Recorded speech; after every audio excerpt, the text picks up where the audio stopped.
Hello children. Today we are going to learn the third chapter of English Junction of class 8. Footsteps Die Out Forever. A Tale of Two Cities by Charles Dickens is a very famous historical novel set in London and Paris against the backdrop of the French Revolution. It is a tale of violence and injustice as well as of love and sacrifice. Sidney Carton is a British lawyer who falls in love with Lucy Manette, a French lady. Lucy loves Charles Darnay Everman, a member of the French ruling class. Even though Everman has not ill-treated anybody, he is captured and ordered to be killed for crimes committed by his father and his uncle.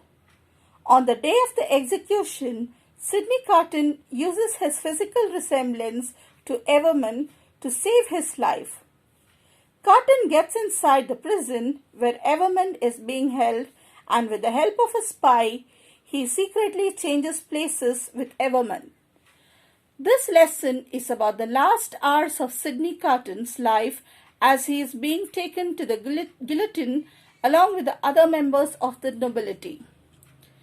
The prisoners are being carried in 6 carts that go around the city, which creates a rough and temporary gap among the crowd in the streets. The people in the houses are so used to the carts on the street that there are no curious faces at the windows and no one pauses in their work. But they are curious to know the faces in the carts that move towards the guillotine. Some of the people in the carts observe the street calmly, while others look on with a lingering interest in life. Several close their eyes and think or try to get their thoughts together. Only one man sings and tries to dance. Not one rider appeals to the pity of the people on the streets. The horsemen pointed to Sidney Carton, who they think is Charles Everman. He stood at the back of the cart, with his head bent down, talking to a girl who was sitting on one side of the cart and holding her hand. He had no curiosity or care for the scene around him. He only spoke to the girl. Some people in the street shouted against him. He reacted to them, if at all, with a quiet smile and shook his hair a little more loosely about his face. Meanwhile, on the steps of the church, there was the spy standing who was worried because he thought that Sidney Carton had cheated him and thought that he would have fled from the prison to escape from being guillotined. The crowd's reaction to Everman showed that since he was a member of the aristocracy, the crowd hated him so much that they wanted him to die. Sidney Carton comforted the seamstress who was in the cart by holding her hand. He also reassured her by telling her that her death at the guillotine would be quick and blessed her. The prisoners climbed down from the carts and wait near the guillotine. In front of it, there were a number of women busily knitting. The knitting women seemed to be undisturbed by the spectacle of violence happening in front of their eyes. They appear calm and count the number of people being guillotined. The merciless killing of so many people does not seem to sway them emotionally at all. The seamstress is called first. Sidney Carton and the girl bless each other.